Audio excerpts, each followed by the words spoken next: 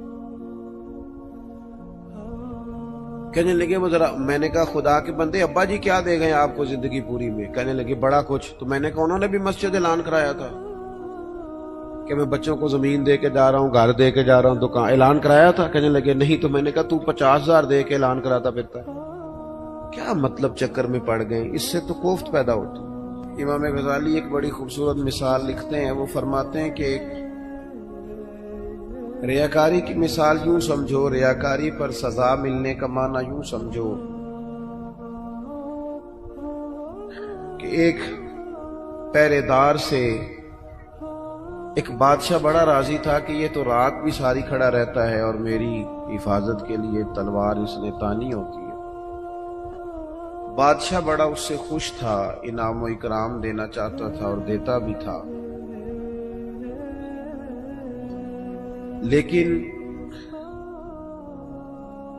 اچانک بادشاہ کو اگر یہ خبر ملے کہ یہ جو پہرے دار رات بھی ساری جاگتا رہتا ہے یہ میرے لیے نہیں جاگتا، بلکہ معاذ اللہ اس کی تو کسی کنیز پر نظر ہے، اس لیے اس نے رات کی ڈیوٹی طلب کی۔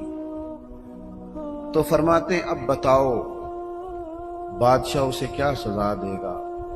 اس نے کتنا اعتماد کیا، کتنا اس نے اس کے ساتھ محبت کی، کتنا اس سے پیار کیا، وہ کیا نکلا؟ ہمارا بھی یہ معاملہ ہوتا ہے کہ ہم اگر کسی شخص پر بڑا اعتماد کرتے ہیں، اس سے بڑی محبت کرتے ہیں، لیکن اگر ہمارا اعتماد ٹوٹتا ہے ہمیں تکلیف ہوتی ہے۔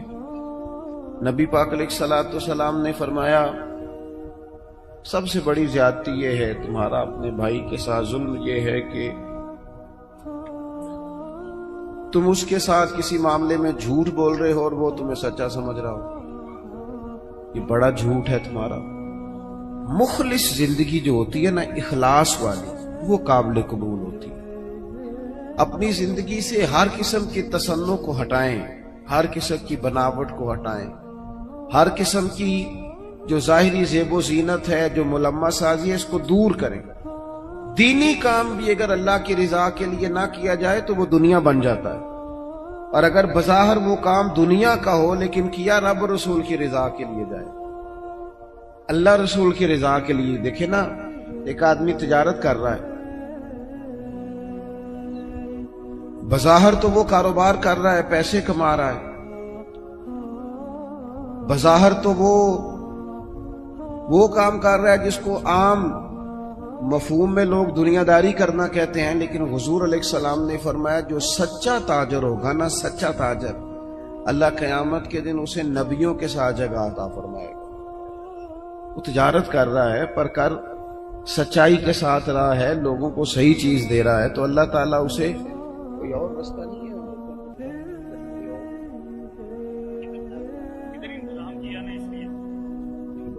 سارے دوستان میرے پیچھے چلو، لیڈیز کا ادھر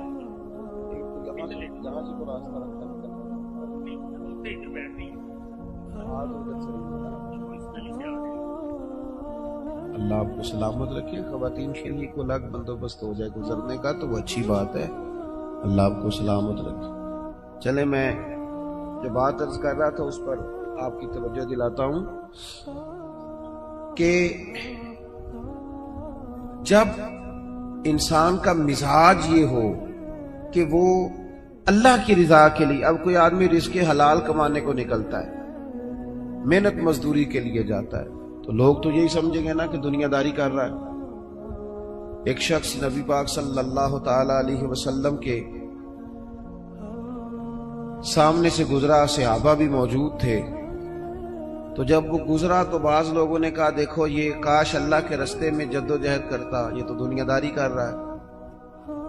تو حضور نے فرمایا اگر اپنے بچوں کے لیے رزق حلال کمانے نکلا ہے پھر بھی اللہ کے رستے میں ہی ہے، اور اگر اس لیے نکلا ہوا ہے کہ کسی کے سامنے ہاتھ نہ پھیلانا پڑے تو پھر بھی یہ اللہ کے رستے میں ہی ہے۔ اور فرمایا اگر اس لیے نکلا ہے کہ اپنے بہن بھائی بال بچے ماں باپ دوست احباب کے ساتھ خیر کرے گا تو پھر بھی اللہ کے رستے۔ یعنی بظاہر وہ کام جنہیں لوگ دنیا کا کام سمجھتے ہیں، اگر اس میں بھی رضا الہی شامل کر لی جائے تو وہ کام دین بن جاتا ہے۔ اور اگر جس کام کو لوگ دینی کام سمجھ کے کریں لیکن اس میں تصنع آ جائے، بناوٹ آ جائے، لوگوں کو ذرا پتہ چل جائے، ذرا میری بھی فوٹو آ جائے، ذرا میرا بھی نام ہو جائے، تو آپ نے دینی کام نہیں کیا یا آپ نے دنیا داری کی۔ تو اپنی زندگی میں اخلاص، میں اکثر دوستوں سے کہتا ہوں کہ میاں بیوی بھوک میں بھی گزارا کر لیتے ہیں، تھوڑی وسائل میں بھی زندگی گزر جاتی ہے، شرط یہ کہ ایک دوسرے کے ساتھ مخلص ہو۔ لیکن اگر خاتون کو پتہ چلے کہ میرے ساتھ مخلص نہیں ہے اور خامد کو پتہ چلے کہ میرے ساتھ مخلص نہیں ہے تو وہ گھر نہیں چلتا۔ تو اگر اخلاص نہ ہو تو ایک گھر نہیں چلتا تو پورا دین کیسے چلے گا؟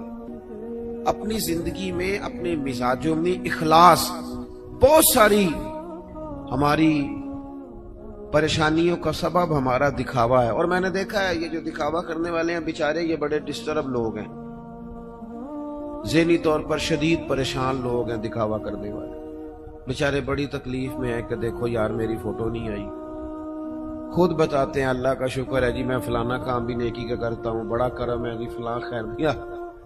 آپ کو یہ کیوں بتانا پڑا؟ اتنی پریشانی کیوں لگ گئی آپ کو؟ اگر آپ کرتے ہیں تو اللہ تعالیٰ اس کا اجر آپ کو عطا کرے گا۔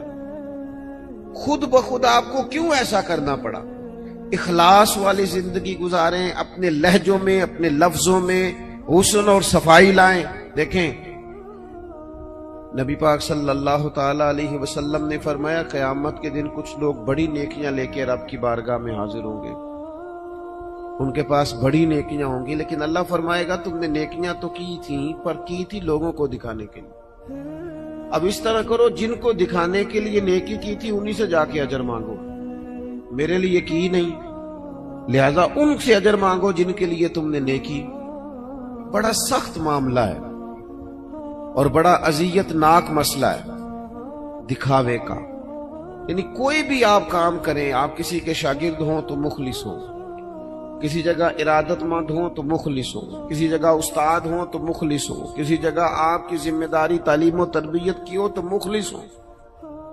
اگر اخلاص نہیں ہوگا تو پھر ریاکاری کا سادہ ترجمہ اداکاری ہوتا ہے، پھر اداکاری بندہ کتنی کو کرے گا، تھک جائے گا۔ آپ مخلص ہو کر اپنا کام بھی صحیح کر کے کریں اللہ کی رضا کے لیے۔ یہ رشتہ داروں میں زیادہ لڑائیاں کیوں ہوتی ہیں؟ سارا چکر پروٹوکول کا ہے، مجھے آگے نہیں کیا، میرا نام نہیں لیا۔ اگر اخلاص ہو جائے نا یار میں نے اللہ کی رضا کے لیے صلہ رحمی کرنی، تو پھر تو میرے نبی پاک نے فرمایا جو تم سے توڑے اسے جوڑو، جو تمہیں محروم کرے اسے عطا کرو، پھر تو انداز اور ہو جاتا۔ اخلاص جو ہوتا ہے وہ اصل ہوتا ہے، اخلاص جو ہوتا ہے وہ حسن ہوتا ہے۔ اور نبی پاک علیہ السلام نے فرمایا مخلص ہو جاؤ، خالص ہو جاؤ اللہ کی رضا کے لیے، تمہارا تھوڑا عمل بھی تمہیں کفایت کر جائے گا، تھوڑا عمل بھی تمہارے لیے زیادہ ہو جائے گا۔ مخلص ہو جاؤ، تھوڑا عمل بھی فائدہ دے گا۔ لیکن اگر اخلاص نہیں تو پھر تو انسانی زندگی انتہائی کٹھن ہو جاتی ہے، وقت گزارنا مشکل ہو جاتا ہے۔ مخلص ہے نا جو بندہ، تو وہ سادہ بھی ہے، جو مخلص ہے وہ چھپا ہوا بھی ہے، اور حضور نے فرمایا اسے مبارک ہو جسے تھوڑے لوگ جانتے ہیں۔ وہ بندہ ویسے ہی انفرادی ہو جاتا ہے۔ اخلاص اپنی زندگی میں، اپنے معاملات میں، اپنی روٹین میں، اس کو میں نے ایسے لوگوں کو دیکھا جو ٹیچر ہیں کسی ادارے میں، خود پتہ چل جاتا ہے انہیں کہ یار یہ بچہ کمزور ہے، غریب ہے، اس کے ماں باپ زیادہ اخراجات قبول نہیں کر سکتے، اٹھا نہیں سکتے، تو میں نے دیکھا ہے کہ وہ استاد سب اپنی جیب سے اس کا خرچہ دے رہے ہوتے ہیں۔ یہ اخلاص ہے۔ اگر مخلص ہو جائیں، منتظمین، معاونین، تو بہت سارے بچے جو تعلیم سے رہ جاتے ہیں وہ نہ رہیں، وہ پڑھ جائیں۔ ہم اگر مخلص ہو جائیں، اخلاص ہو جائے، تو ہم بہت سارے لوگ ایسے ہوتے ہیں جن کو ساتھ لے کے چل سکتے ہیں، ان کے کاروبار سیٹ کرنے میں مددگار ثابت ہو سکتے ہیں۔ لیکن ہمارا تو خیال ہوتا ہے کہ کہیں ایسا نہ ہو کہ وہ بھی سیٹ ہو جائے تو میرے برابر نہ آ جائے۔